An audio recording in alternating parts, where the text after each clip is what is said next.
What's up, everybody? This is Angelica Ross. Welcome to Now No Opportunity Wasted. I'm your host, Angelica Ross. I am trying something so new right now. I hope you can hear me. Um, Let me know in the chat if you can hear me. Those that are watching right now, you should be able to hear me. Hopefully, you heard the music as it was coming on as well. I'm trying something different. The podcast normally comes out on Mondays. Um, you can hear me, right? I hope you can hear me. Yes, I can see it going, so it looks like it's going. Um, so again, welcome back to Now. I'm your host, Angelica Ross. You're going to be seeing me do my whole setup live, kind of live, because we do have some pre-recorded aspects of the podcast. But I am using all this technology. I have StreamYards, or excuse me, not StreamYards, Stream Labs going right now. We're streaming to YouTube, kind of X, a couple different things. This is just going to be a first time tester, but for the future, I got a little setup ready for you. Okay, so welcome back to Now. I'm your host Angelica Ross. Today is Monday, September 15th, and our word from Buddhism, Day by Day Wisdom for a Modern Life by Daisaku Ikeda says, "Quote: One thing is certain is that the power of belief, the power of thought, will move reality in the direction of what we believe and conceive of it. If you really believe you can do something, you can. That is a fact. It's also true that if you don't believe you can do something, you won't be able to do it. This is an area where if you don't have it yet, that's where you can start to develop faith in yourself and in the things that you want to accomplish in life. You can start right there. All right. So for those that are listening, like I said, I'm actually trying something new here tonight, and I'm recording the weekly aspect of the podcast live right now on YouTube. Um, and then I'm going to download it and upload it. But normally this will be sort of a feature that's exclusive to my YouTube subscribers and members. So I have finally been approved for the YouTube Partnership Program after reaching, a few milestones. We have about 3,800 subscribers now on YouTube, and over 3,000 hours of our videos have been watched. And so now we can finally begin to monetize things. A girl needs to make a little coin. So, long story short, I started this podcast off in February, and I started it off with, you know, with the with a partnership, hoping that listen. I basically said from the beginning that I was willing to do this podcast myself. Obviously I can put up the lights, the cameras, I can video edit, I can do a lot of things.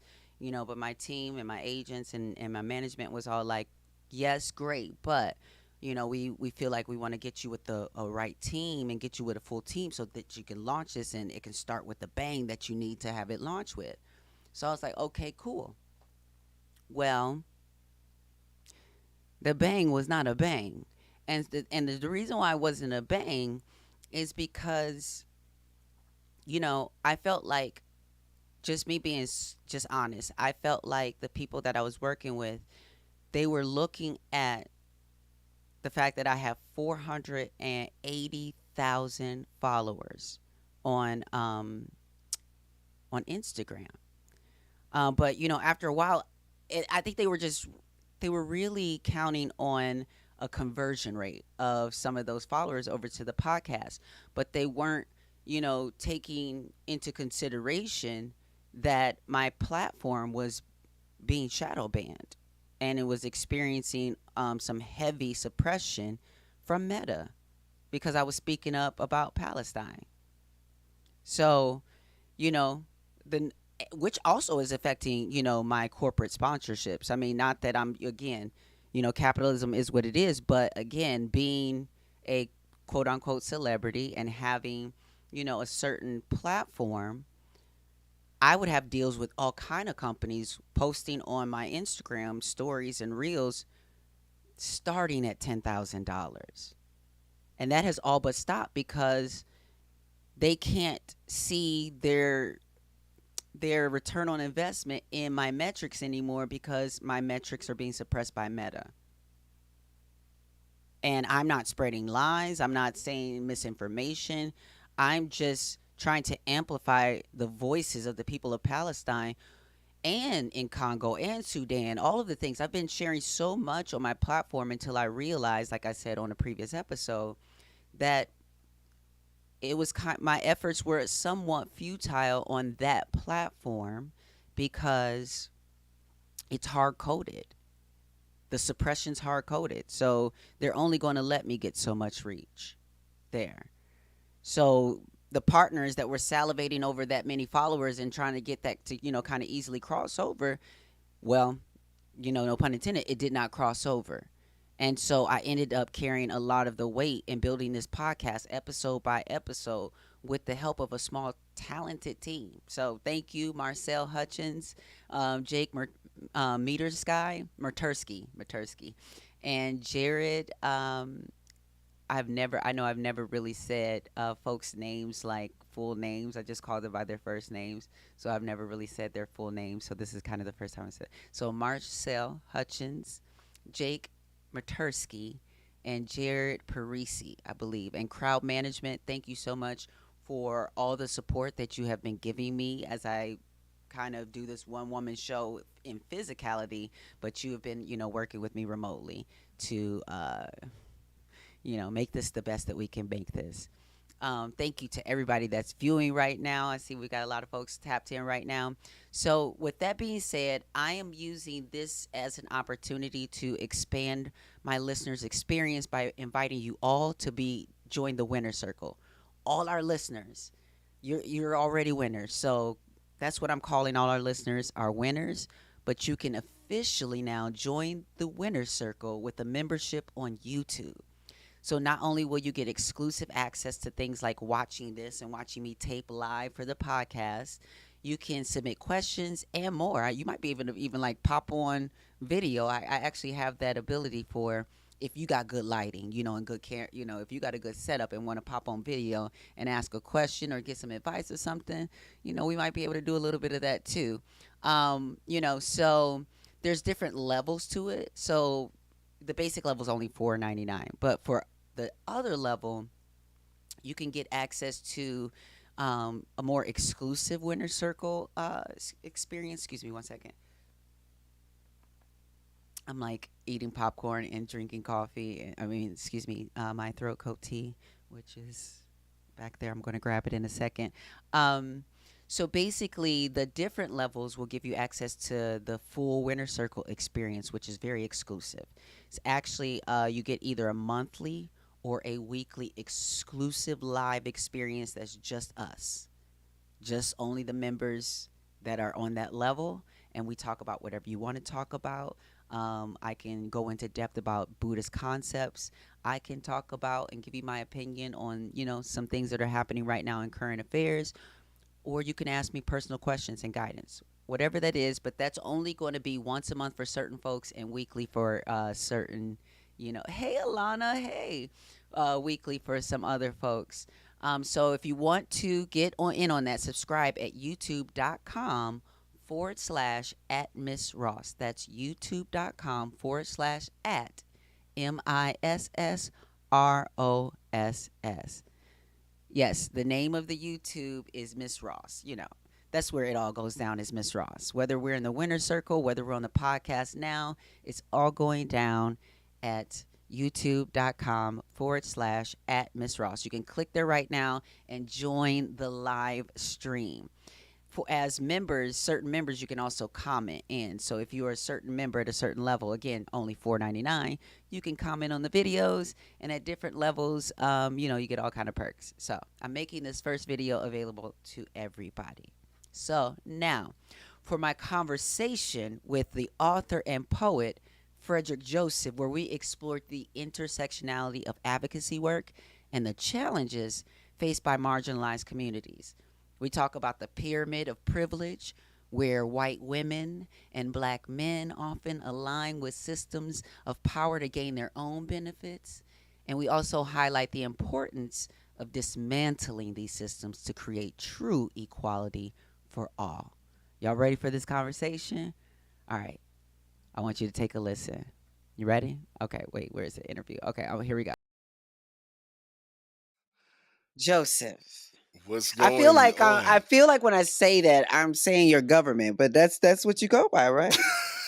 I feel like I'm giving people your full government. It's amazing how long it's been. I saw a memory maybe a year ago. We went to the beach this one time, and I remember. Yes, that was in the Hamptons, I think. yeah, and that Yeah. was like 8 years ago. 8 years It was like ago. 7 or 8 years ago. Yeah, That's how long it's been that we've been out here doing the work. And trying. and one thing that I will let people know, okay, like for those that don't know, Frederick Joseph, author, advocate, great husband, I guess so I'm assuming, I Uh, try. uh, um, but for folks that don't know, like sort of the fact that we've even known each other for that long and the type of work, um, talk to me about because this is 2024. So we're talking what's eight? Don't make me do math on camera, but like Yeah, we looking at like 20 was 22. You got me messed up. That's like 2015, 2016, something around there. okay. Yeah. So my note, Yeah, yes, yeah. exactly, exactly. So between then and now, as an advocate at the intersections that you've been at, what kind of progress have you seen in the in the conversation? I guess because you sit at an intersectional conversation of like obviously Black liberation, but also you've been an ally to us in the LGBTQ community. You've been an ally to women with your book, Patriarchy Blues. Um, so has the converse, and not to mention, like, let me tell you something. When you did the Black Friend or what have you, I was like, Uh-huh. okay, I'm gonna let you go ahead and do your thing over there because I know that you're talking to the white people over there about their Uh-huh. white friend, but now that book has been banned, right? It's Right, one of the right, books right, that's been banned. right. So, you've been having these type of conversations. Talk to me about what's changed for the good or for the better. Uh well, first of all, for those listening, it's an honor, like truly. Thank you. I've always been able to like even just seeing you do certain things, send you a text, just loving on you, just proud of you. But God, I'm so proud of you, and I just wanted to say that from jump. I actually also saw the episode that you did um, a bit ago with Raquel. Yes. Yeah. Another phenomenal book. For those who haven't gotten it Yes, yet, the The risk Risk It it Takes takes to to Bloom. bloom. Yes, that book is it. But yeah, to your question, I'm gonna be real. I'm not gonna. Listen, that's what we are here. That's all we got time for is being real. Yeah, I Yeah. mean, so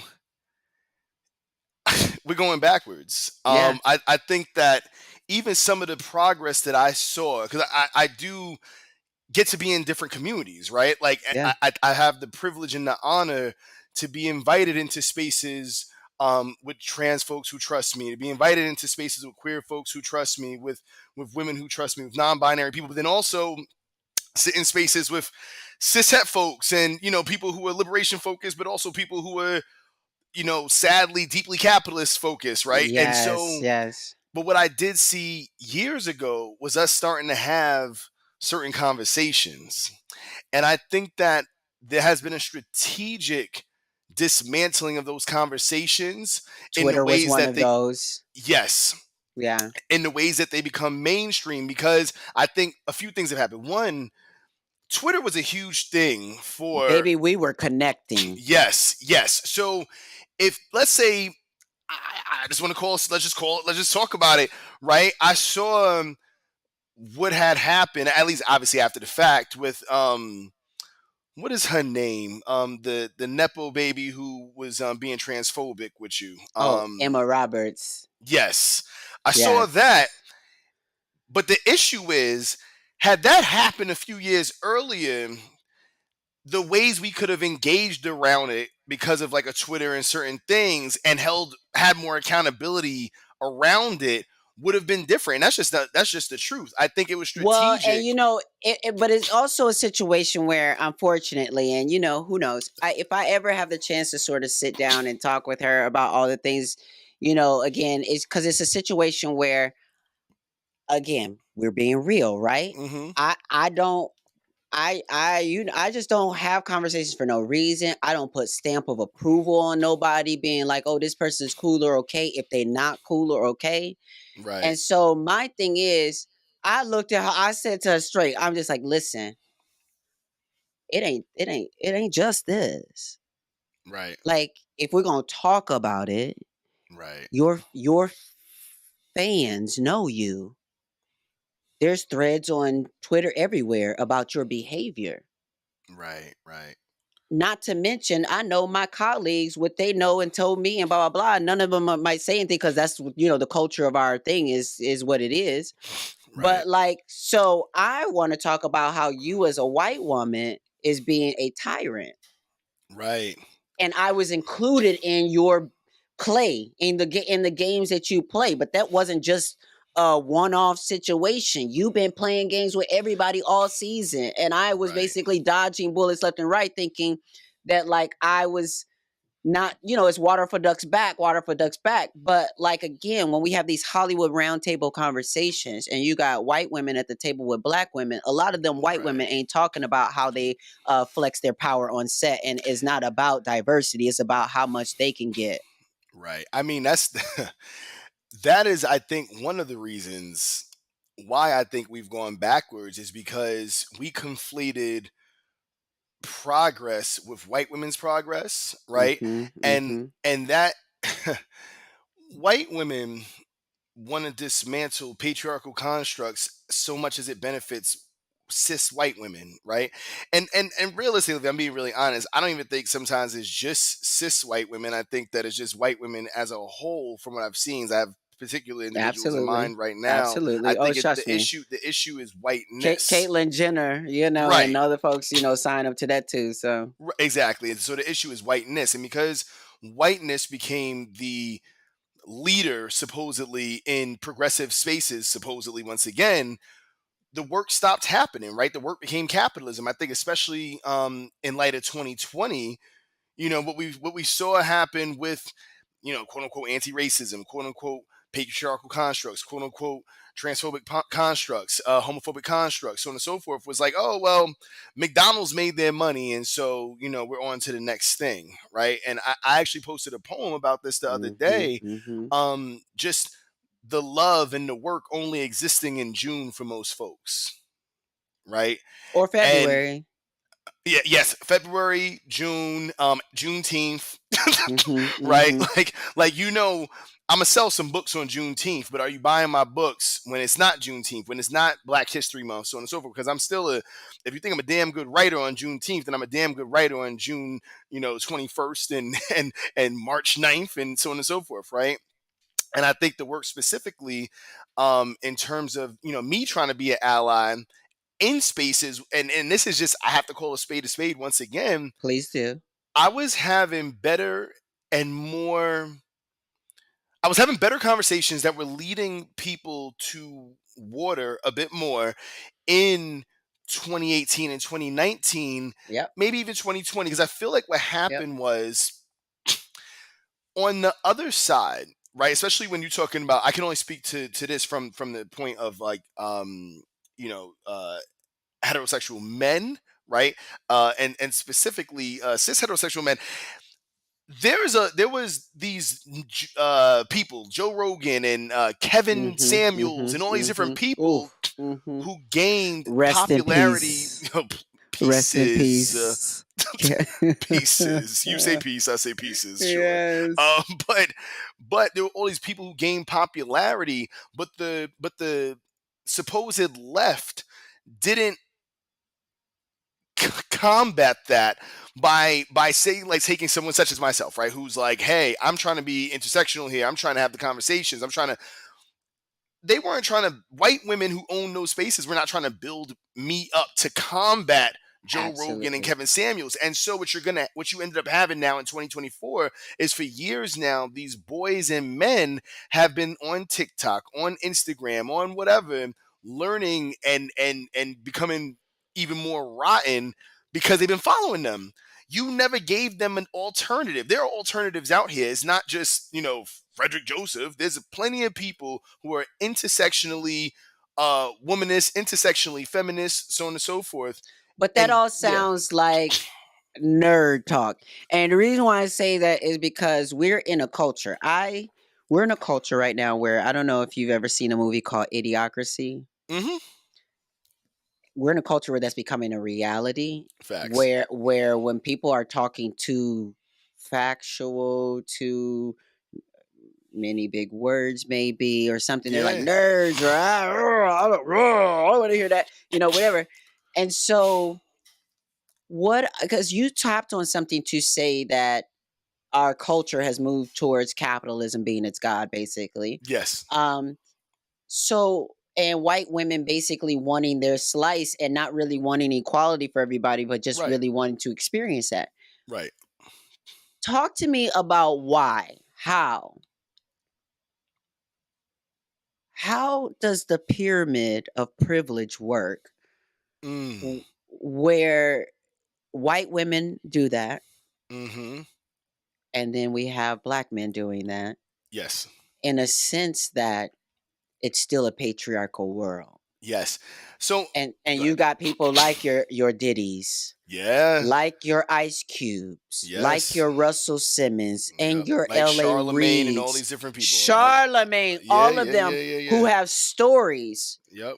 that where one of their stepping stones was a black woman's back or face Uh huh. or whatever, and they're not truly telling the full narrative.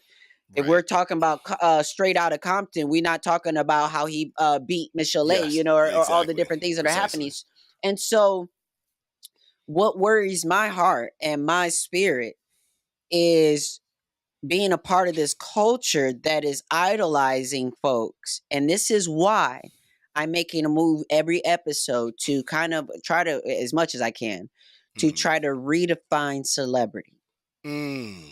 And that being people really understanding that celebrity is all about what are we celebrating you for. Yes. And what I Mm. know is that success is nice, but we know that we don't want to celebrate success that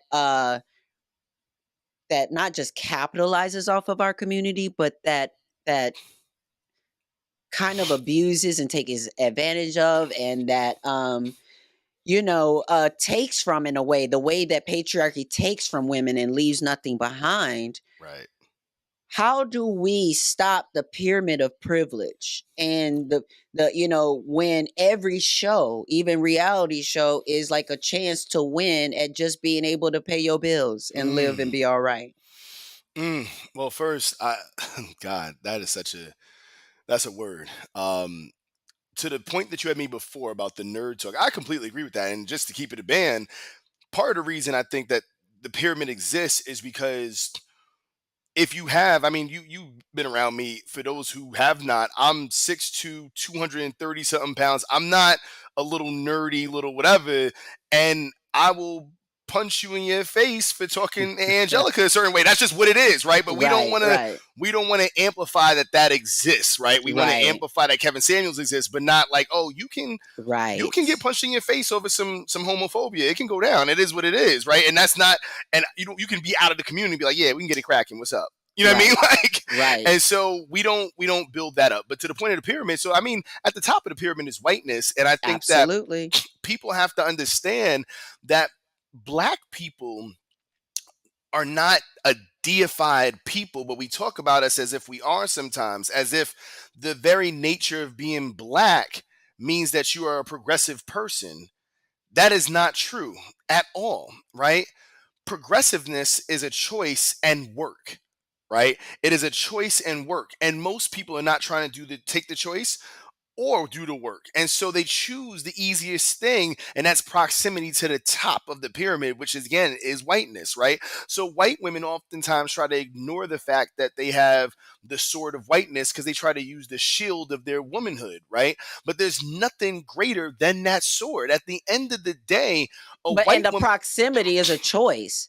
Like, right? yes, they are white women, but just because you are white women and that's a white man doesn't mean that you need to constantly align to the proximity of that privilege. Right, but it's because they oftentimes within their own whiteness, they don't realize they're not really trying to dismantle patriarchy. What they're trying to do is just swing the pendulum of power towards In their way. themselves. Yes, You know yes. what I'm saying? And Which that's the what my difference. point is that's what so many people are trying to do. And that's what I was about to say. Even black men, when we and that's another thing. It's black men, it's black people, right? The amount of homophobia. I think even the Yes, point that was yes, made yes. But again, recently. what you're saying with white women aligning to white supremacy, then you have black women who have been told. Wait 1 second. I'm sorry. Hmm. My camera just went out a second. Hmm. Don't forget your point. Not at all. Let me see if it needs a battery change. Give me 1 quick second.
So we're still recording. That's fine.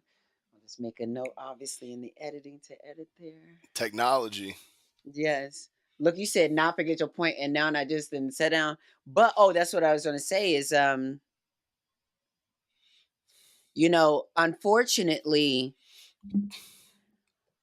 unfortunately, so many black women as well through the church, because Mm, there's always so much commentary for black women and how they should live their lives, and while black men escape a lot of accountability right. within and outside the church and the Right. community.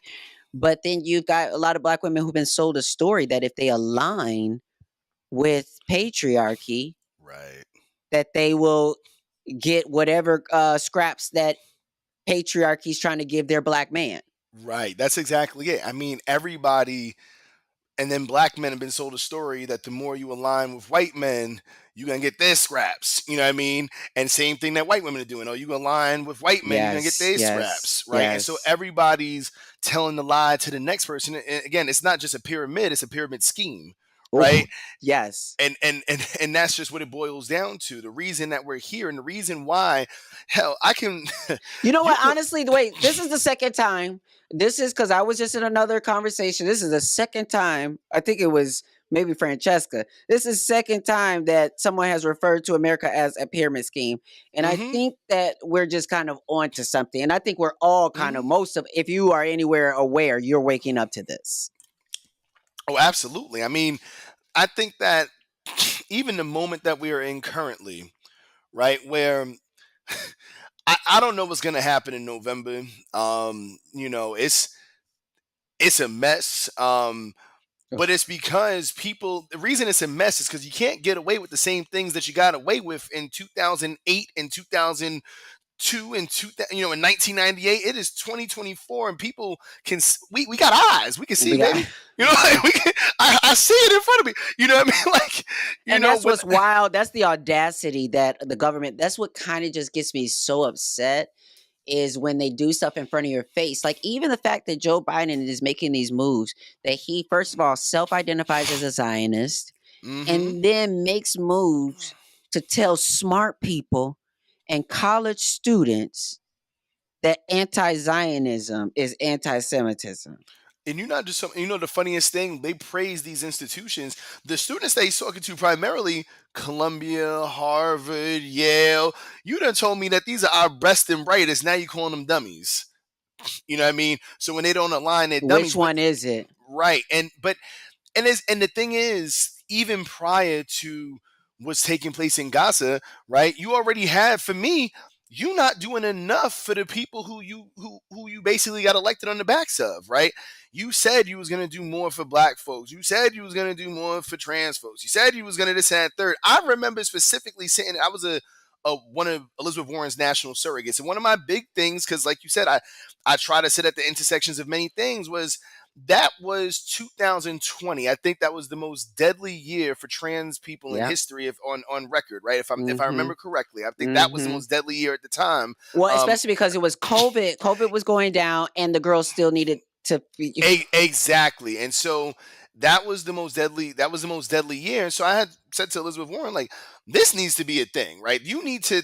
If I'm a rock with you, there needs to be some whatever. And so when she lost, I remember Biden them asked me to come on, and they were like, "Oh, we saw some of the things that you were talking to Warren about.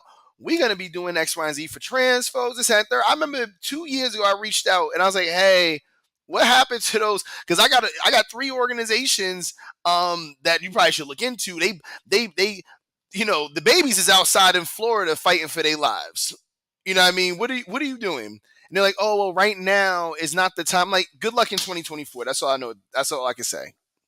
Because so let me tell you something. That's one thing about this podcast.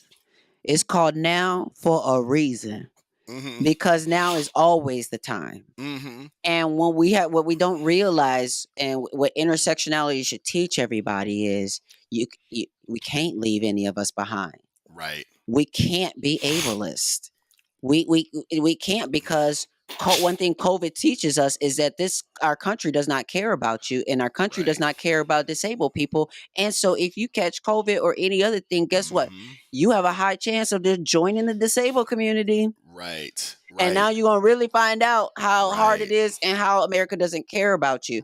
So Right. when they're saying things like that, like you're right. I was also of the same thing. Like, well, what happened to these things and what happened to this? And it is kind of a you. I think that have I sometimes struggle from symptoms of visions of grandeur when I'm thinking that, because I think you got to feel this too.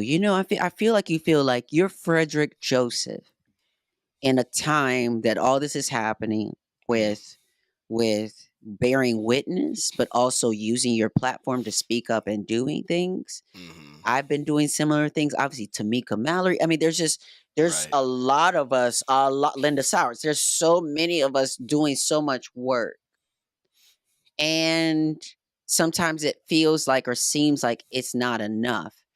Especially when the algorithm is working harder than Kris Ever. Jenner. Listen, Ever. it's working Ever. harder than the devil is working harder to keep Mm-hmm. us all spinning in circles. Do you? I have visions of grandeur of thinking now is the time. Like all I kind of see is now's the time to flip the table, Yeah. because what we're up against a wall. They're basically telling us to choose between a Mm-hmm. convicted felon Mm-hmm. and a war criminal. Right. No, that's And not that's to exactly mention, it. and listen, I hate that people out here throwing words willy nilly. Mm-hmm. Because let me tell you something. First of all, some of y'all better speak to me nice. Mm. I'm a black trans woman Mm. who has come from the margins, Mm-hmm. poverty, Mm-hmm. and have been given very few options that this white supremacist country has given me. Mm-hmm. And there was a time in my life where I thought joining the military would help, would Mm. do something. Mm. I've never been to war. I was Mhm. scared out of the military before I even, was deployed into Right. anything, but I've been trained. I was willing and able to fight for the rights of this country. Right. So one thing what you would not do is disrespect me. Number Right. one, I am not a war criminal. Number one. Right. Right. Number two, for black and brown folks who did not create this system, Mhm. I hate that, you know, I heard somebody on social media talking about, well, if you want to talk about selling your body, Mhm. mm, she was talking about people who, sign up basically to give their body to the government In the and military, giving, yeah. yeah, because they now have control over where Right. to put your body, front Right. line, back of the line, do whatever. Right. So, so I understand the nuances of trying to make it in this country, trying to go after the pursuit of happiness, trying to believe that you're an American who has certain inalienable Mhm. rights. But there is no way that you can tell me, as someone who has looked up to everybody else and white people who've been running this country and doing things, and now we have an internet, we have the UN, Right. we have an international court of justice, Right. and now our president is trying to tell us that they don't hold any validity? Right, right. The things that we led to have the invention of. Like that was us. That was the United States. The United States was the founding of the UN. Like we were behind that. The International Criminal Court, so on and so forth. I mean, you know, to the point that you made about us trying to do the work. And I want to call something out because I said to someone earlier how exhausted I am because Ooh, talk the about it. reality of it is that Mm, the work, sure, we've been called to it, we do it, but I but didn't ask for I was this. gonna say, but here's the thing though, you're an actress. You're an actress. That is what you that is who what that is your passion, and not only you an actress, you're a hell of an actress, right? Thank you. And Yes. so we're you're talking about But I gotta like do this. Now I gotta babysit. this Now is I what I'm gotta do saying. this. This is what I'm saying. Like I'm like I've Cause been a I writer, have to. right? Because that's what we are called to do, right? People will be like, oh, I'm like, if you read my work, like I'm a author, I'm a poet, I'm so on and so forth. I'm like, I want to like my novels that are coming out next year and the year after that are about love, but I gotta also talk about fighting for our rights in them. Maybe I just want to write brown sugar. You know Yeah. what I mean? Maybe, Yeah. maybe, but you know what? When we call to the work, we don't get. I don't think we talk enough about the work is not who we are, Mhm. and that's the hard Mhm. part. Mhm. Especially when Mhm. those of Mhm. us who do Mhm. certain things, like again, using you as an example as an actress, you see, you could have, and that's the honest truth. You could have other things, right? You could have other things and more things if you weren't trying to save the world. And we don't have that conversation enough. That saving the world, especially when you're on the margins, means that they're not going to give you the things that they already don't want to give you in the first place. Listen, that's so much of a word. Yes, and what's even mind-boggling to me is when people who probably should know that and know better with that are pulling at me as if I do have more and the things and I Mm, can't even tell you it, the reason I built Trans Tech. mm-hmm, We celebrated our 10-year anniversary this June, actually.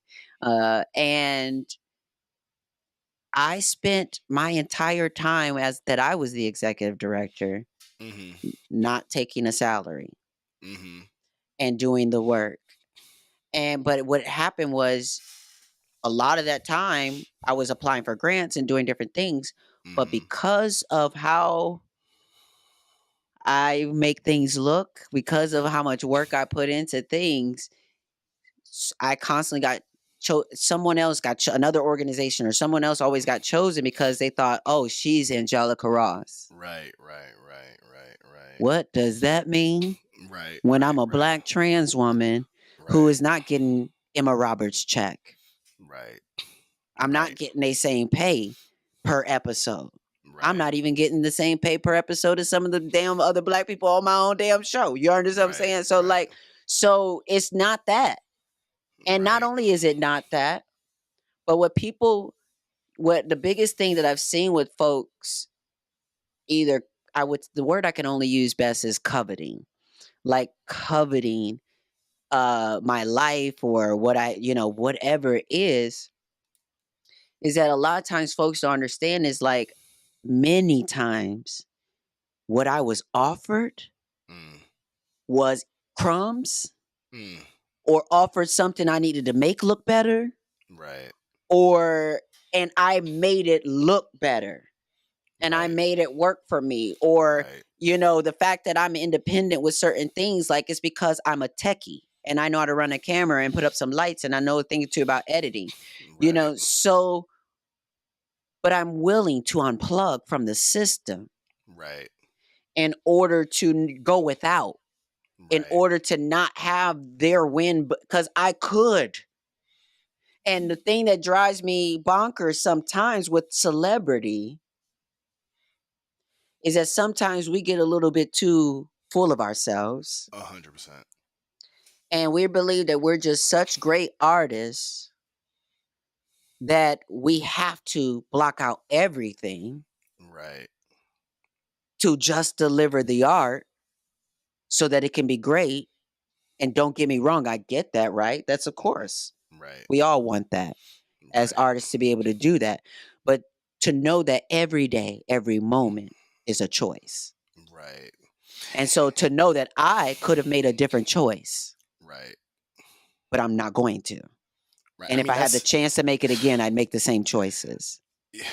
everything you're saying. Is that anybody with any common sense can see it, right? Like you can see there's people who I know, there's people that we know where we have similar, Hmm. and even with what's happening in Gaza, right? Yeah, I've been like, I'm heartbroken. I'm like, oh man, they gave you a few things, and now you, oh man, not you. It was like for certain people, it's like, oh, it's all good to make money in 2020, right? Oh, I'm black, or to make money in June. Oh, I'm queer, or I'm trans, so on and so forth, right? And then you see pictures of babies with no heads, so on and so forth, and know who's doing it, but you don't want to lose the check. You know what I mean? You don't want to lose it, this and that and the third. And I'm like, I just can never be a slave to capitalism in that way, right?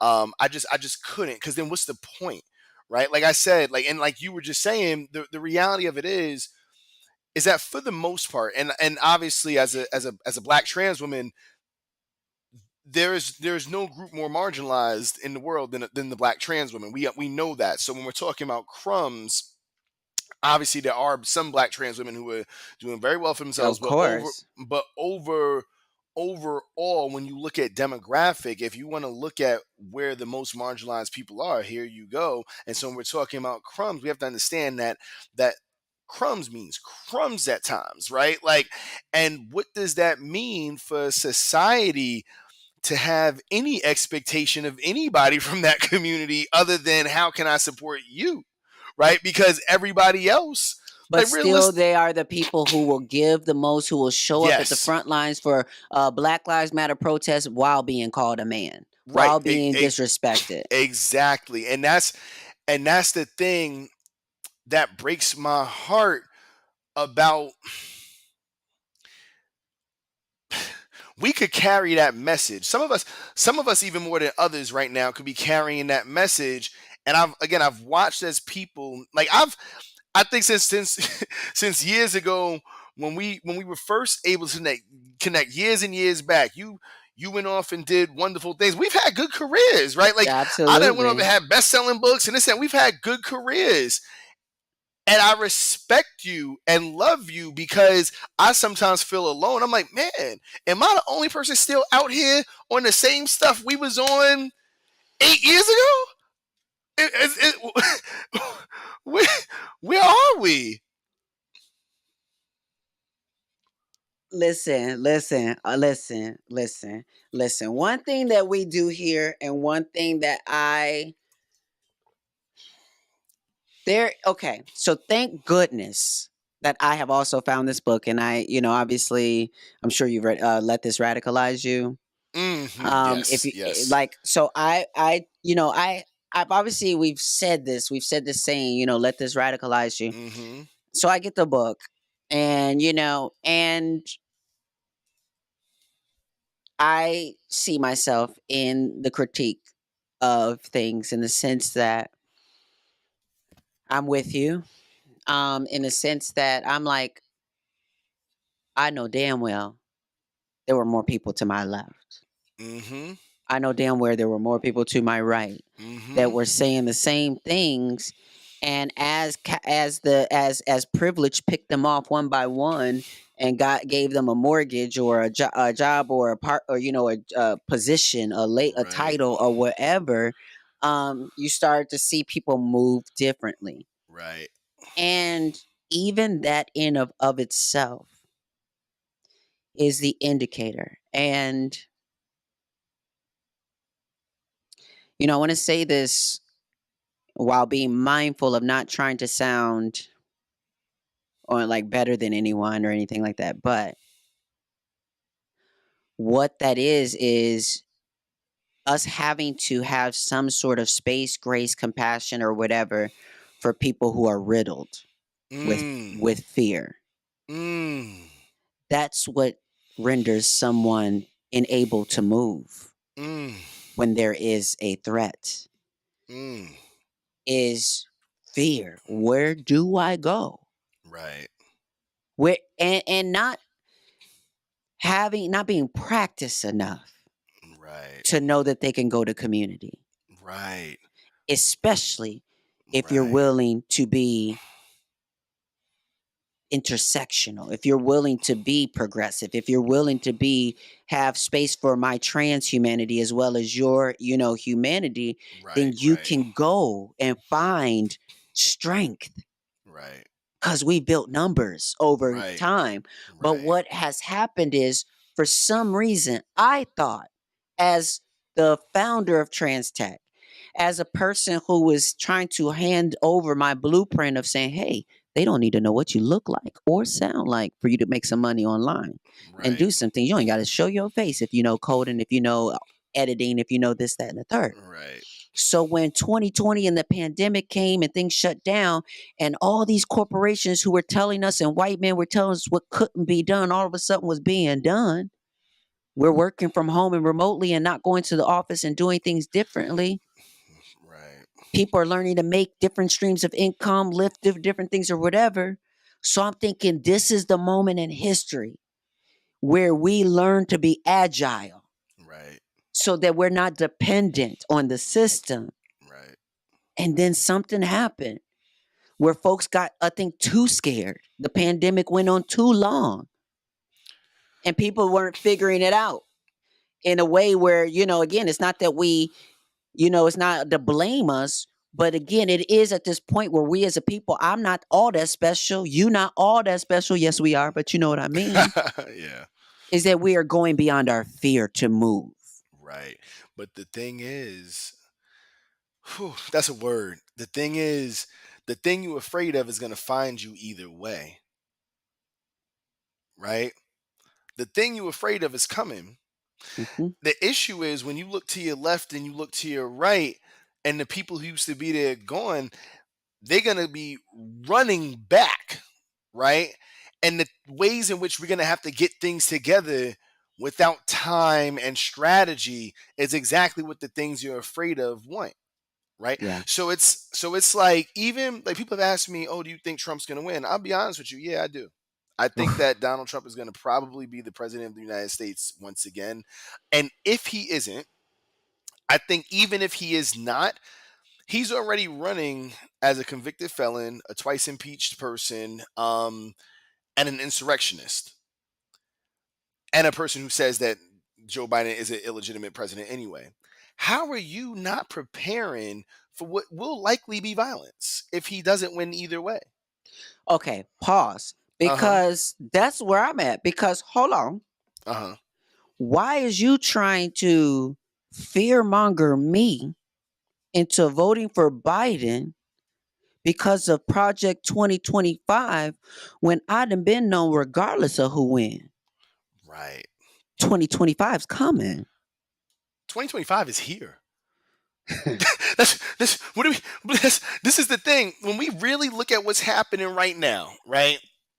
We look at what's happening. I just saw a headline today. They said that DEI or something like that is banned in Alabama schools, like fully. I saw that today, right? DEI don't mean nothing but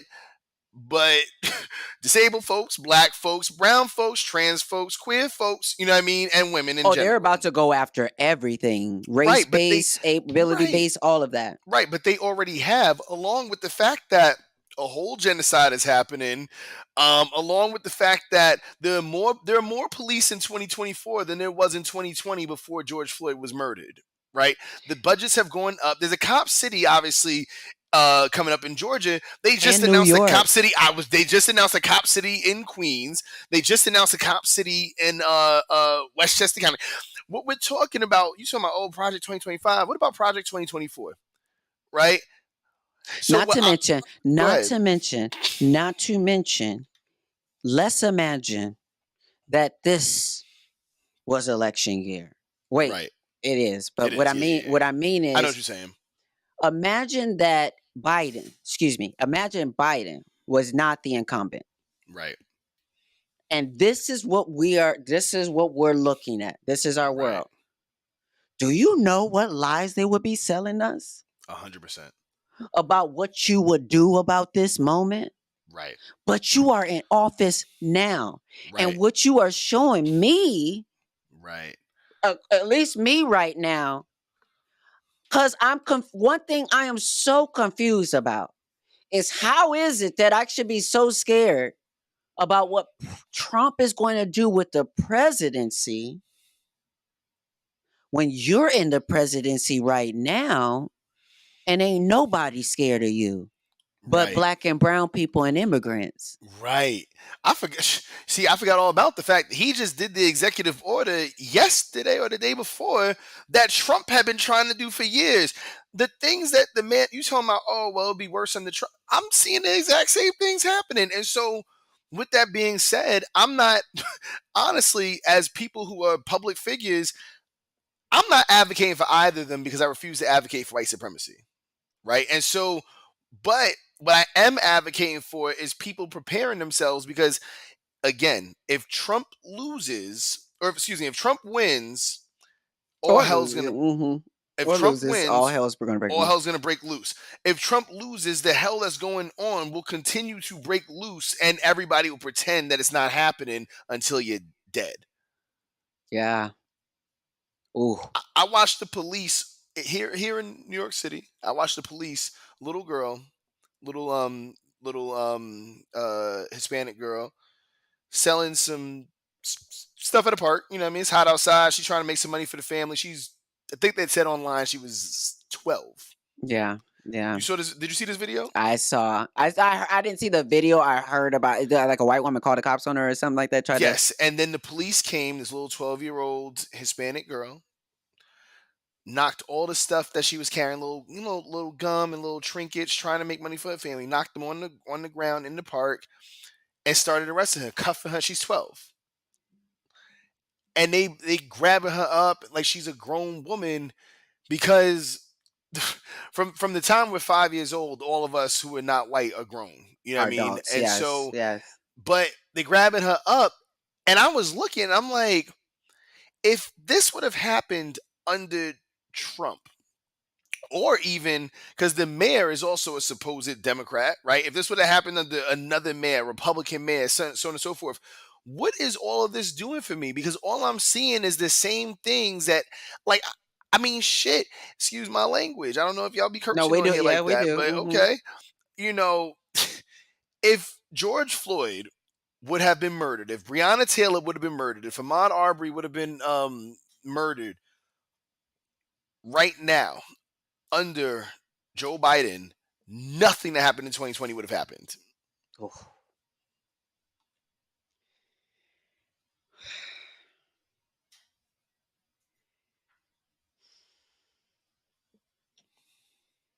You know, uh,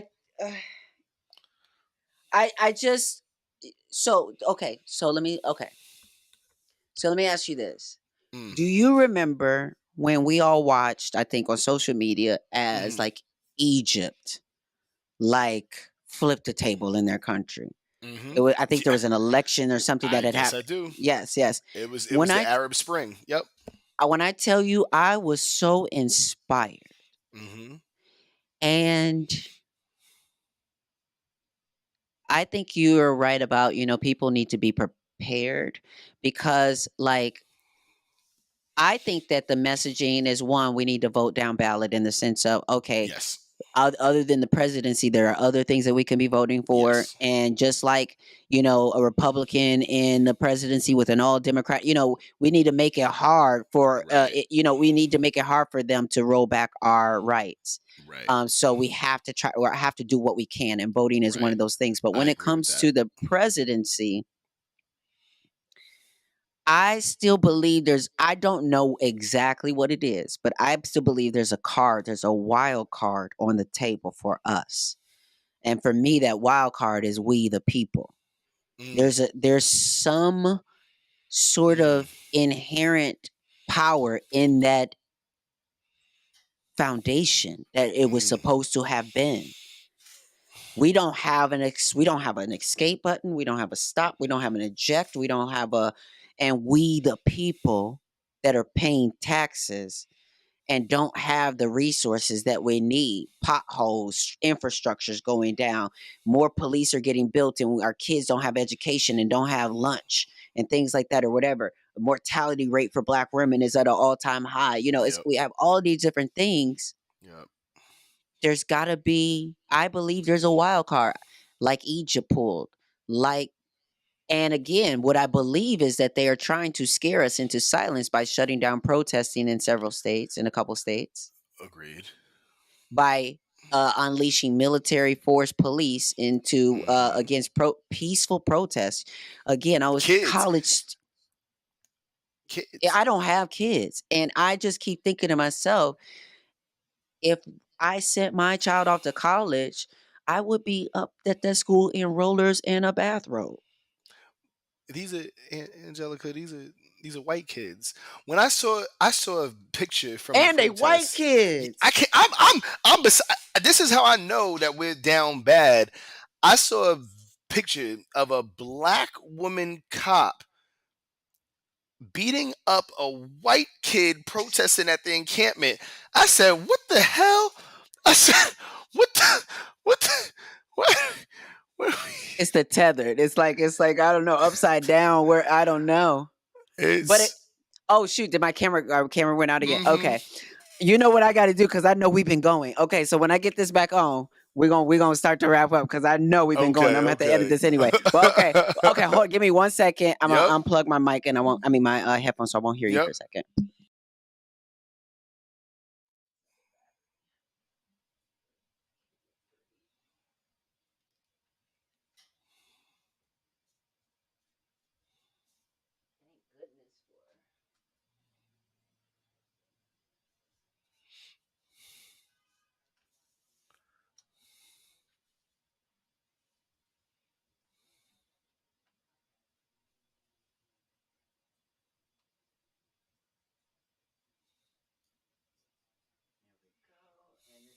this has 54%, so we definitely got plenty of room there.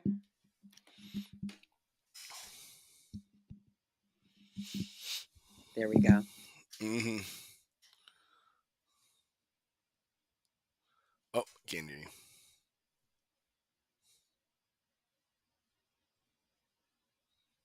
Mm-mm.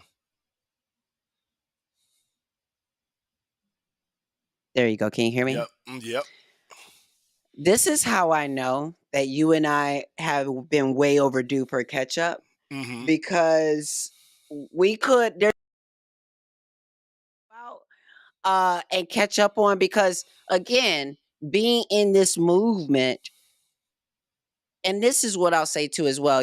Let's keep in touch.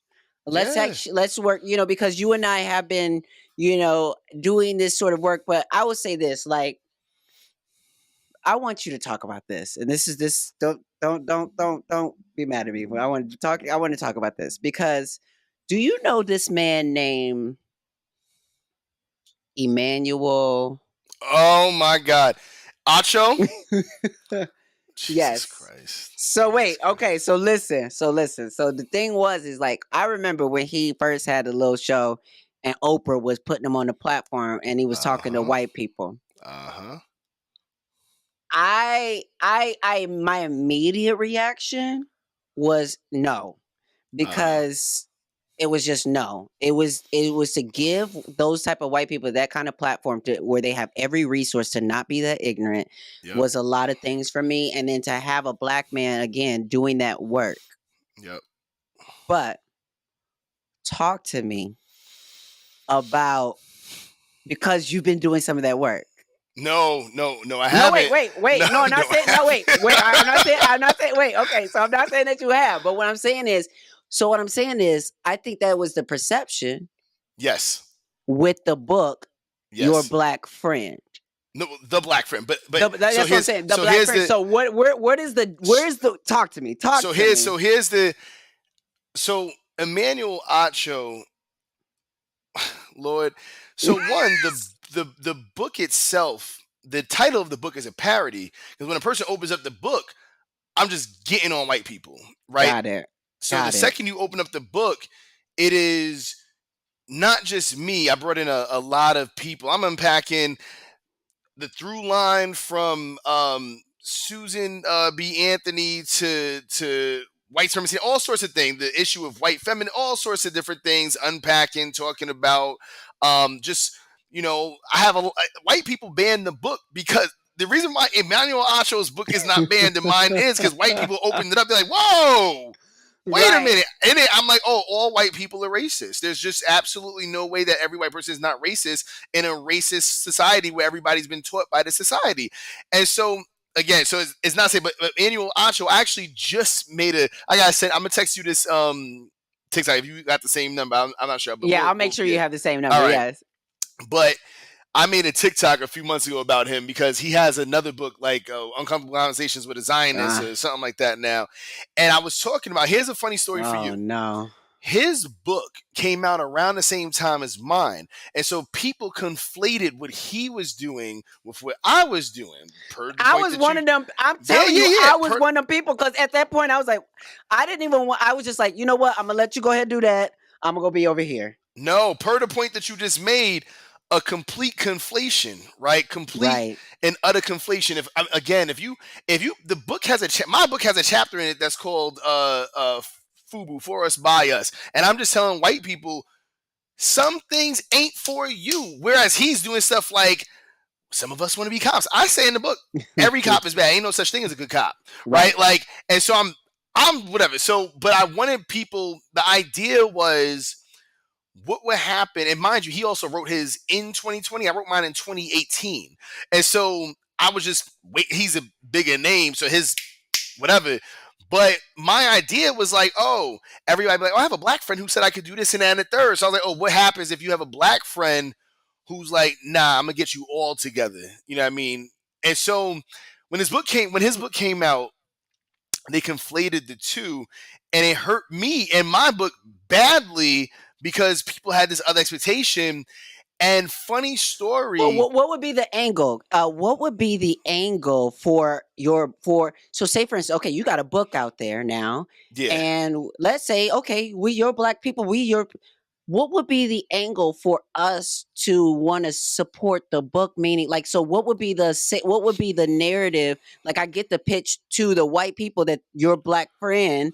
What would be how would we like what would be the thing for black people to be like, yes, brother, do that.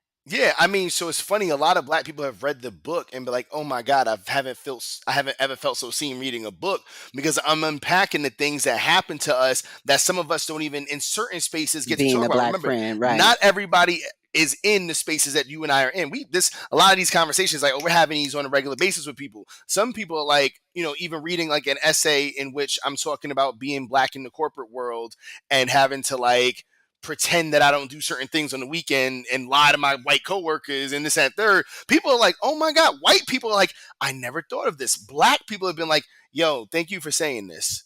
You know what I mean? And so that's been the thing. A lot of black people be like, I really didn't know I wasn't the only one doing certain things because I'm not in activist spaces. I'm not in whatever spaces, right? So there's that. Where's the line though with inside outside conversation? So I get what you're saying too, because I'm wondering to myself, like, you know, it would be great for us to be able to have space where we can talk about and exchange those experiences. But sometimes now, where especially with social media, with everything else, some of these house conversations we're having in front of everybody. Right, right. I mean, I think that's that's the thing that's in that chapter. Funny enough, because I interviewed for that chapter Terrell Alvin McCraney, Yes.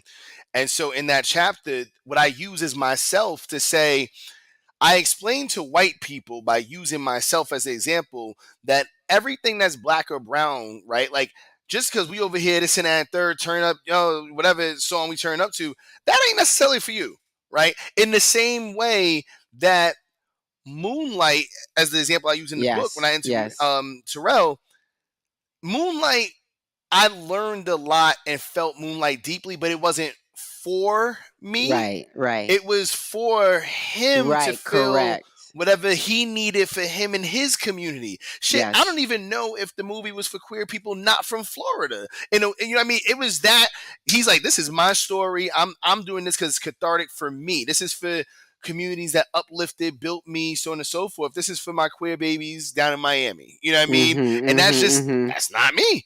And so I use that as an example. So I just feel like people conflated the title, but to the point of Emmanuel Acho, my when our books got placed up against each other, not just amongst the community, but even in like sales, right? Yeah, yeah, And yeah, I'm so when sure, of people started course. actually reading the books, people were like, "Oh nah, this nigga Fred, I'm gonna put this shit down." Nah, nah, nah. Like white people were like, "Nah, nah, nah, this ain't it," because he was having Oprah-backed conversations with the cops and with this and that and the third, giving like, "Oh, we don't really want to."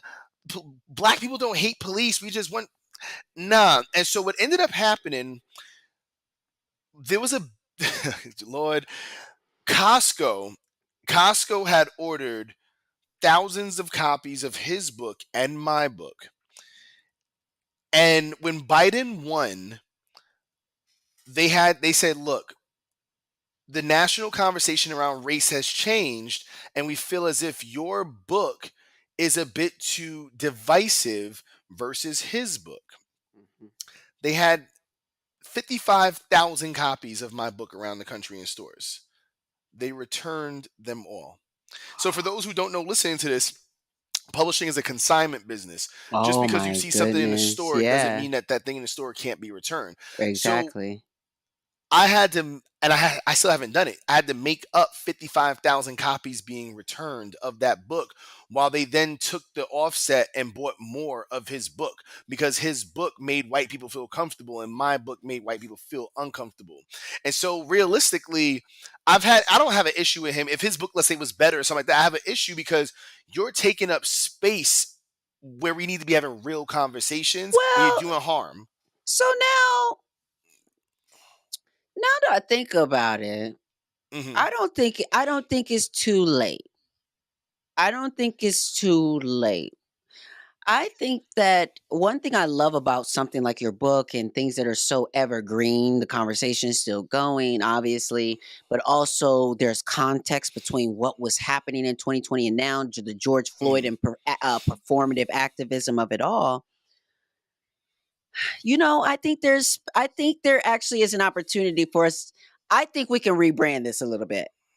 Like, like to be honest, because I think that there was because I'm a part of that group that was in the missed opportunity Yeah, of yeah. this conversation of the community of being the black friend. And Right. I think that what Emmanuel's book did and what I did not like about the show he had with Oprah is how much space it gave white people and their problematicness Right.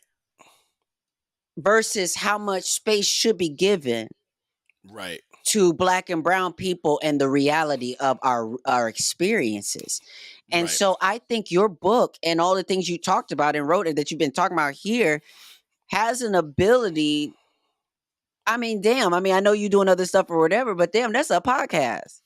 You Well, know what I I mean? mean, The black friend and talking to other black people who have been the black friend. I mean, I'm not just saying it's just that, but I'm just saying like there is something there in which I think and where all some of us missed the point on what you were doing and trying to do yeah, I that think. you can, you know. I mean, it's for me, it's a wrap for that for a few reasons. So in that book, it features one white person. Every other chapter features nothing but black and brown people, and the one white person I feature specifically because she's an educator on dismantling white supremacy, whose grandfather was a Klan member. So when I'm saying I'm getting into the conversations in that book, I'm getting into the Mm-hmm. conversations, Mm-hmm. but because people realistically didn't open it up and see what it was actually about and didn't. I mean, you had Jacqueline Woodson, who's a prolific author, along with many other people who did open up the book, blurb the book, say like y'all need to get it, and people were like nah. So But my I my think my book, that title was wearing me. It was I wearing me hear out. you, but now, but I feel like the other thing I was disappointed about at that time was people didn't give me the credit for who I have been the whole time, right? So it's like, so I'm like, hey, if you've seen why, you've seen nothing else of me, so why not at least give it a chapter to read it, right? There was chapters online. Read the You first know what? chapter. I think it was the mix of two things happening at the same time. One, that title. Yeah, yeah, Two, a manual. And right, three, the environment of people getting picked off for right, speaking to white people. And so right, the perception of the conversation being towards white people and not towards us. right. I again, like I said, but literally, I think it was like just a little switch of seat because the way that I even see it, like even just sitting here now, it's the same title, but in one ways I'm seeing it completely focused on white people understanding. It's almost like I'm your black friend who's going to tell you where you didn't got messed up Right, versus right, exactly. let's have community as black people, how we've been the black friend who haven't actually been honest with these mofos when we've been around them. Precisely. And so, I mean, at this point, I guess in 2 weeks from now, my fifth book comes out since then. Yeah. You know what I'm saying? And so, It's an with that, accumulative conversation. right. And so, I guess with that being said, it was interesting. I just had to realize at some point, and this was just my sad truth. I was like, well, you know what? Even with the next book, Patriarchy Blues, which was also another bestseller, I got that one. and, and people, people were on some. In that book, I'm talking about misogyny, misogynoir, and all these different things, whatever. Right. And then the book after that, and so I'm like, hey, this is a body of work, and people should hold me. Yes. People should hold me to the standard in which I've always carried myself. And Right. so now, like even with We Alive Beloved, a myriad And of that poems comes in out June 18th. 18th. It was June 11th before we moved it to the day before Juneteenth. And so this book, it's a collection of poetry. In this, I'm talking about the things I be talking about. Like what does it look like for our babies who are queer, who are trans, etc. I'm talking about all the things. So I'm like, people need to like engage with me around who I've demonstrated I am. You know what I'm saying? You know what? Everything's a reflection. And what I love about this podcast, No Opportunity Wasted, my Mm-hmm. Buddhist practice and the way that I practice, it is so that, I chant in a way so that I can see myself clearly so that I don't take on any lies and other things that people try to put onto my life. But I also see Mm-hmm. my environment, my strength, my weaknesses, everything, sort of clearly. Um, I think that, sorry, I just what were you just saying? I was saying, shit. Oh yes, I'm sorry. Yes, no. So I got it. So the reflection for me in this moment is that I Mm-hmm. have had the experience of people not taking me on the body of my work. Right, right, right. I am controversial at times with some of the things that I say and do at times, Um, but once it all shakes out, people see I'm right where I'm supposed to be with my Right, finger on the issue. right, right. But sometimes people might question me or not support me until they get to the point of understanding what I'm doing. Right. And so what I know is many times when I sometimes experience certain things, for me, I have done that to someone else. And so for me, I know that, as I've admitted here, me just hearing the Black Friend, I checked out. You know what I'm saying? And it wasn't even about you. It Done. was That's a fine. it was about the moment of, I am not trying to give my attention to white people in that kind of Right. way. And so I had checked out, but I had not given you in this moment an opportunity, the benefit of the doubt, to say, where is he going with this? And let me check in. But So that's I but that's apologize for no, that, and first of all. there's no need to apologize. That's actually just life. I think the other thing, to the point where we said that black people are not deities earlier, is also the conversation that's in that book. I'm talking about defunding, and I'm talking about defunding the police, but even more so, I'm talking about abolition work, right? So Yes. another reason why that book is important is because not every black person is on the page of abolition, right? Right. And Correct. so people at a title, and that makes sense. That's fine. It is what It's it a is in the strong grain. title. It It's a is, strong but title. no, it is. But I think even to that point you just said, eventually when people come around, I already know that at some point people come around and they'll read it or they won't, so on and so forth. But it's no different to me than I've been pro Palestine Right. my entire Right. life because Right. So I'm when a you get around, right. it's like, so people, I had plenty of people who were like, oh my God, we need to stand for Israel right now. I'm like, a settler colonial state? Why? And so people and people, now mind you, October is 7th, 8th, 9th, 10th. Fred, what's today? June 6th? Mhm. But Mhm. now I see that the rhetoric has changed, but nobody's coming back to tell me you were right the whole time. You know what I mean? And that's fine, because it's not about being right. It's about doing the work. So It's if not people about being find, right, yeah, but it is about the fact that what we experienced was a lack of community, a lack of support, a lack of understanding, a lack of range, people taking up space and helping to distract from the very thing. So there's a real energy, I think, that hmm still can be accounted for. for sure. But yes, I hear what you're saying. Oh, for sure. And look, at the end of the day, again, I tell people all the time, I'm accessible, right? If people, part of to me, being a community with all of our varied identities and things like that is like talking to people, right? Like, so that's, if I like, that's why I said there's no need to ever for anybody to apologize to me. If anybody ever had to apologize for anything, it's just for not reaching out. You know what I mean? Like, Right, oh, right. hey, what's this about? Because I'd have sent you 14 copies. I'm like, hey, let everybody who got a problem with it read one, and and I promise you, when you get through the book, you're like, I see what you did here. You know what I mean? And that would have been it. And so, Yeah. we know for future reference, we still here. Yeah, we still here. I really appreciate you for doing the work. Know that in this movement we are all doing the best that we can. I see that hmm you are out here doing the best that you can. Thank you for being fearless and not letting circumstances stop you from using your voice. Obviously, there's been an onslaught and effort to silence black voices. You've been firsthand experiencing that with your books being banned.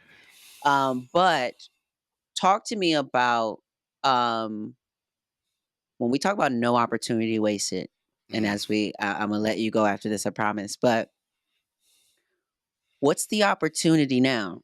mm, And meaning, as you see it, for yourself mm. and for our environment, what's the opportunity? For myself, I think is the same as for our environment. I think it's to get free, right? I think that a lot of people might listen back on some of the things that you and I were saying, and they might be stagnated in fear or feel as though we're not as hopeful. And I actually would completely disagree with that. I think that Correct. some of the Yeah. things that we were saying are actually some of the more hopeful things that there are, because the Hmm. hopeful thing is the truth, right? Because the Absolutely. first step is always the truth, and once you have the truth, you can do something Absolutely. about that truth. And so for me, I think that this moment, when we're talking about elections, when we're talking about um just the degradation of those of us in society trying to just stay alive, right? the opportunity that we have in front of us is freedom, right? Because all of us collectively, or all of us individually, excuse me, are going through something, right? Mhm. Whether you Mhm. are uh black and cishet, but you whether you black and trans, or you black and poor, or you black and disabled, whatever. If you black or you brown or whatever, we all going through something. And the funny thing is, those somethings that we're going through are actually in front of us right now in this moment, and we can all decide to be in community together and collectively do something about it. Mhm. And so that's what I see as the opportunity right now. Even this conversation actually just gave me so much life, because I think even you bringing up the book, right? And Yeah. to be honest with you, I'm so far removed from that book. 'Cause I'm on my I just finished my seventh You writing like my you like seventh book. I'm off that. You like Jay Yeah, Z. yeah. I've been off that. But that's fine though, because for me, I'm like, oh, this actually gave me a lot of life, because I didn't know that my sister felt this way. So now we can go back and talk about it. And so the Absolutely. opportunity is to be on brand. The opportunity is always now, right? Like, Absolutely. That is amazing. Thank you again. And again, like I said, I'm going to do better and being because again, we've been having these conversations about allies. And again, I appreciate it, the ways that what you said, you will step up for me. You know what I'm saying? of Like if course. anybody and in the same ways, I really appreciate the ways that because as a man, you have exhibited and demonstrated um what I know I want to see more of. Mm, I want just as I'm looking at everybody else like I'm so tired. I'm over here and y'all continuously are uplifting the most toxic or negative, examples and voices of things. But again, it's this thing that we all have to do. right, So when we right, see right, all of these right. different voices, we all have to actually amplify the better choice. Right, right. That's exactly it. And I'm just so thankful for you, because I do think I wrote something and I mentioned you in it. I gotta send it to you, as a matter of fact. I just Please wrote something. do. Yeah, yeah. I got Oh my a Substack. I got a goodness. pretty large Substack platform, like 100,000 people on there. I wrote something just yesterday about the importance of creating safe space, and I mentioned you like in a line of. But anyway, nonetheless, Yeah, yeah. it's an honor and a privilege to be given the opportunity to demonstrate that you can create safe space. You know what I mean? And I Yes, think that if yes. we all understand that more, right? Like, to me, you inviting me here. I think you said you spoke to Francesca. Was that Ramsey? Yep, uh-huh, Okay, yeah, uh-huh. yeah, yeah. I love Francesca Ramsey. We Yeah, all in yeah, the circle, yeah. yeah. Exactly. Yeah. And so, but as a man being here, as a black man, I'm woefully and acutely aware that a lot of the traumas of the spaces I'm in come from people who look like me and move like me, and Yes, it's that they're and yes, exist in the same sort of bodies and things like that, right? yes, yes. And so I'm like, oh yeah, if I get invited to spaces, I'm like, you talking about, oh, I'm sorry, shit, you ain't got nothing to be sorry to me about. You didn't read the book. I don't give a shit. I'm just happy to be here. You know what I mean? Yeah, Like, no, we no. we But listen, but I got patriarchy blues, and I was definitely because listen, anytime a man is talking about the things of patriarchy, I thought that was absolutely excellent. I thought it was just very, very profound. I cannot wait to read your book of poetry, appreciate it. and just cannot wait to see what because the thing is that we will be free, Yes. and when we retell these stories. Because Hollywood, the thing that irritates me most about Hollywood is that people will do anything Mm, to get that award, mm, whether that is co-opt a disabled person's story or a trans person's story or a hero story. Like mm, meaning like whether it is your James Baldwins or your whoever that been so radical at changing our culture. Some of my colleagues can only deign to possibly play a world changer like that versus and so many I've seen some of them cosplay and steal phrases like speaking truth to power when their words have been written for them. mm. So my thing is like I am an actor, like you said before, I'm an actor. I love acting. But when we retell these narratives, you're going to be able to know that whether the cameras were on or off, that I was doing Right. the work. Right, right, right. Oh, I ain't got. I'm not even gonna add to. Yes, yes, yes, Well, yes, thank you so yes. much, Frederick Joseph, for being in the now. Where can folks keep up with you and everything that you're doing? You can try to keep up with me on social media, but you probably won't Try. see you. You Right. The probably algorithm is, exactly. You probably will never see me post anything because I'm posting, but you ain't showing it. But I'm on the yeah. social media. Fred T Joseph. You started coming back up for me. Oh really? Yeah. Oh, That's that's why I've been wow. like you started coming back Oh, up for that's me.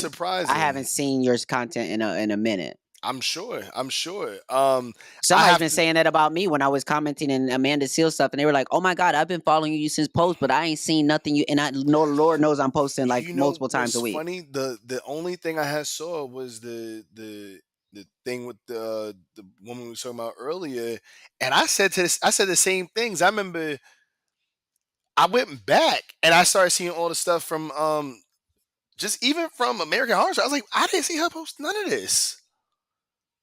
That's wild. You talk about like, Well, what's wild is to have the insights and to have Meta constantly gaslighting us. So I'm looking at my insights, yep, and they're trying to say, "Oh, you hit the smash hit achievement on your reels because it's been successful."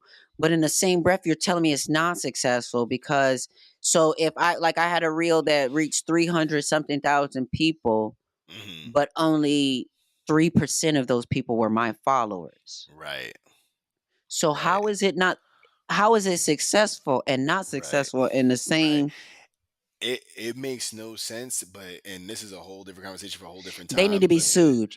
I they it's absolutely do. in a huge way. I think that black people we need to file a class action suit. It is layered because not to mention the white folks who have stole things from black people and creators off of TikTok and all the other things, but then to have the platforms themselves actually basically wipe us out with the algorithm. Yep, They yep. need their asses sued. They need to be sued down to their socks. You're not lying, but ain't none of them, ain't nobody gonna do it. Well, stay tuned. Oh, all right. Well, Well, all I'm saying is stay tuned in the sense that listen, people don't understand. Listen, I wanted to act. I didn't want to have to do all this, but uh since we're here, I'm getting trained in cybersecurity mm, because I founded Trans Tech, so a girl knows a thing or two about tech. huh, So as I go into politics and start talking politics, we're going to talk about what we're really talking about. Because y'all want to buy TikTok not to keep us safe. Because if we were having right, that conversation, we talk about Meta. right, right, So when someone can get in there and really, because I already can speak the language of tech, right, but when I really can talk about protecting our country, because I know things from cybersecurity, now you're really not going to be able to handle me. Now you're really going to ask her to get her up out of here. right. Oof. Look, you know where to find me when I if I got whatever I gotta show up to, whatever I got, you know where to find me. I'm I around. do. I'm gonna come Uh looking for you. Thank you so much for joining me in the now. We will be right back, y'all. All right. So you should be able to still hear me. Yeah, there we go. Okay, so that wow, that conversation was great. And what a great experience it is actually. I definitely am going to do this in a more in the future in the sense that actually watching it back with you all and seeing your comments live. I see Jermaine was saying that just as someone who is disabled, you were loving this beautiful conversation and saying that it's hitting you in a powerful way and that you're grateful. Well, thank you so much, Jermaine, for watching and for listening. All right, and thank you again to Frederick Joseph. If you haven't gotten any of his books, just pick them all up. He's really brilliant. And I read the other works, and I am going to read The Black Friend as well because I felt really bad about that, as you can see in that interview. All right, so before we go, okay, because it's been a long episode already, but I do still have to drop a Buddhist breadcrumb, and I want to dive deeper into a concept that I've been really reflecting on a lot lately, and that has really fundamentally shaped the way that I live. And it's in Buddhism we call it Ichinen Sanzen, or the idea that infinite potential exists in every single moment. So imagine being able to transform your entire life just by transforming your thoughts or your perspective. Well, Nichiren Buddhism teaches that this is not only possible, it's actually happening all the time. So, the questions you might be asking yourself is how? Like, how is by strengthening the condition of your life. Now, we were just talking in our Buddhist. We have these weekly Buddhist discussion meetings, or not weekly. I think they're monthly Buddhist discussion meetings. But I'm at some kind of Buddhist activity every week. And this week, today, actually, we were talking about the mutual possessions of the 10 worlds and strengthening our Buddhahood. And what this is saying is that, like, when we get to this level of Buddhahood, just there's so much misconception around all of it. But Buddhahood exists in all of the 10 worlds. This, when we say the mutual possession of the 10 worlds and strengthening our Buddhahood, what that looks like is being a Buddha or having Buddhahood does not mean that you won't experience hell, that you won't experience hunger, that you won't end up in a state of animality or anger. These are the lower realms of the 10 worlds. And so, and as you go up, the worlds are tranquility, heaven, the world of learning, the world of realization, the world of bodhisattva, and the world of Buddhahood.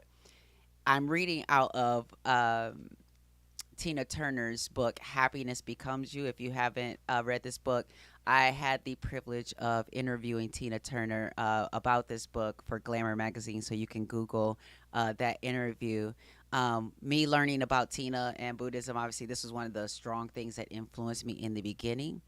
But I want to break this down of the how. So it's like, well, okay, so in the 10 worlds, so it talks about the fact that just as we are, whether in the state of hell or that of a bodhisattva, of a Buddha, we can immediately bring forth our Buddhahood at any time in any situation. So no matter what's going on, just as we are, we can call on that Buddha nature. And it says, that said, though, for ordinary people mired in doubt, divisiveness, and confusion pervading our world, Buddhahood can be the most challenging life condition to bring forth.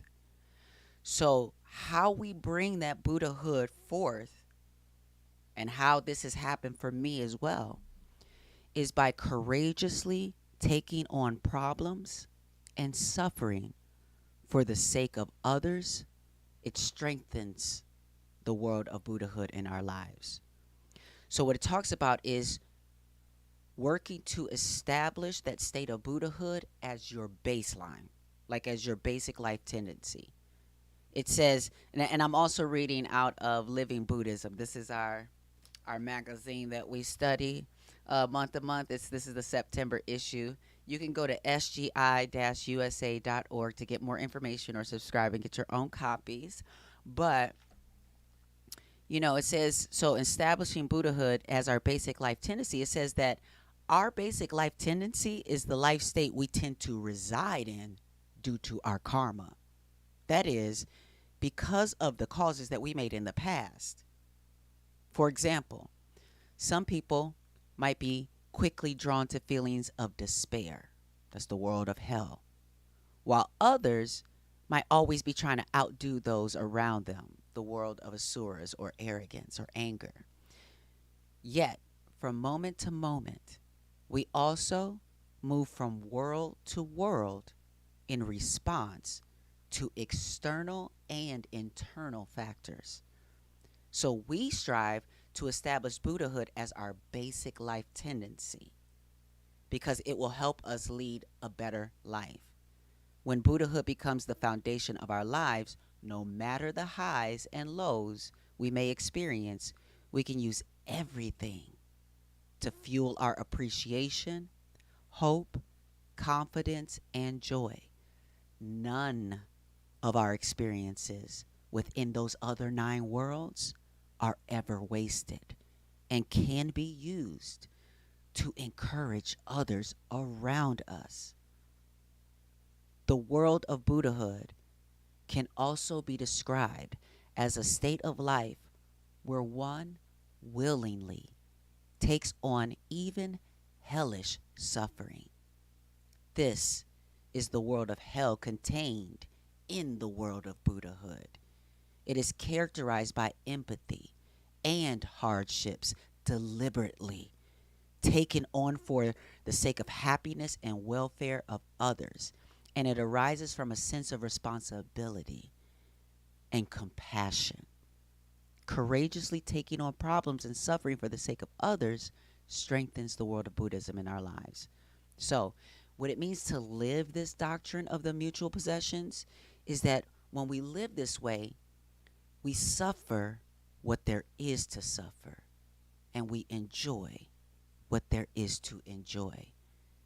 We don't try to build these sandcastles to experience good vibes only. We suffer consciously because we understand that this is a part of life, and being human, we're going to go through these things. Just because you done found Buddhism or spirituality or whatever you done found does not mean that you're not going to have problems and you're not going to experience hell right here on earth. There's so many people experiencing hell right now, right here on earth. So, this week, I want you to understand that even in the midst of your hunger, of wanting more for yourself right now, even in being in a world surrounded by all suffering and hell, that these circumstances actually can strengthen your Buddhahood, that higher self. I'm speaking from experience. Listen, I come from hoeing on the streets. I come from, I've had a lot of experiences, and what I can say is that those experiences have made me rich. They have given me a sense of value that no one can take away. It has given me the ability to have compassion for other people who are still in those circumstances that I might not no longer be in. And when I show up as a Buddha, when you show up anyway as your best self, not someone who is lowering themselves down to other people's lower frequency of responding to things, but when you arrive at every situation with the best possible life condition you can, that's when you can show someone else the portal out of hell, the portal out of a state of hunger or animality or anger by just being a reflection of something different, a reflection. And I say a reflection because what the mutual possession of the 10 worlds says is that inside the world of hell is still Buddhahood, and inside Buddhahood is still the world of hell. So if I can stand here as a reflection to you to tell you that I experience hell, I'm probably just stepping out of my own personal hell, to be honest. This year has been incredibly difficult. But if I can stand here and reflect to you the possibilities of vibrating higher, of finding my way out of that situation in a way that the winds will blow, but they will not knock me down. They won't knock me over. Like I am standing firm where I'm at. I'm standing firm with humanity, with human rights, and not just LGBTQ people, not just trans people, not just black people. I'm talking about Palestine people. I'm talking about Jewish people. I'm talking about the people in the Congo and Sudan, of Tigray, the Haitian folks. I'm talking about every single human being around this world deserves to live with dignity and respect. Please, y'all, don't waste a single opportunity. I don't care what the circumstances are. Try to bring your best self so that you can light the way for someone else to find their way to higher ground. No opportunity wasted. We'll talk to y'all next week.